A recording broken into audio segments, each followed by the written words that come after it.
برای اینکه از خودت و خانوادت حمایت بکنی، حفاظت بکنی، حتما تو خونت یه دونه از این تفنگا لازم داری.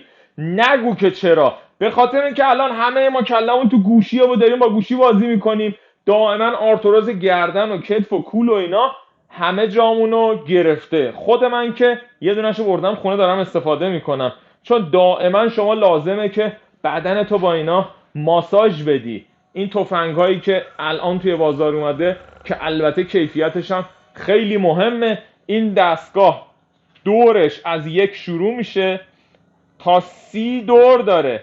هرچی این دوره میره بالاتر سرعت این بیشتر میشه، هرچی پایینتر میاد سرعت این ضربه زدن کمتر میشه. سریهای مختلف هم داره، روشن خاموشش هم از اینجاست، لمسیه. اینجا میزان شارژت نشون میده که از 99 شروع میشه الان به 80% رسیده. روشن خاموشش هم از اینجاست که وقتی هم که شارژش اوکیه این چراغ اینجا سبزه. با یه دونه آداپتور 12 ولت 5 آمپر کار میکنه، از 110 تا 220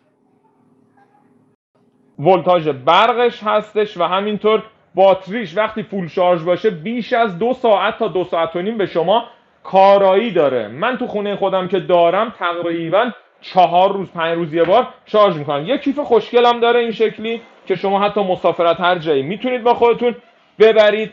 این آداپتورشی که گفتم، البته یه تبدیلم لازم داره، یه دونه این سریه، یه دونه این سریه، یه دونه این سریه انگشتیه، یه دونه این سریه، یه دونه این سریه. بعد تمام سریه ها انتهاشون یه واشر دارن، میبینید این واشره اگر به مرور زمان خراب شد توش 3 تا دونه یدکش هم گذاشته که شما میتونید از اینها استفاده بکنید. و اینکه این دستگاه بار اول باید 6 ساعت شارژ بشه، برای دفعات بعدی دیگه شما 10 دقیقه رو بند بزنید بهتون شارژ میده. ولی واقعا من ازش راضیم، چون تو خونه اولیشو واسه خودم بردم و دارم استفاده میکنم.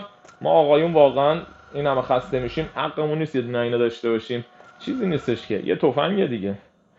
بهترین ها رو با هاتف تجربه بکنید، اینو بفرستید واسه تمام رفیقاتون که ماساژور میخوان.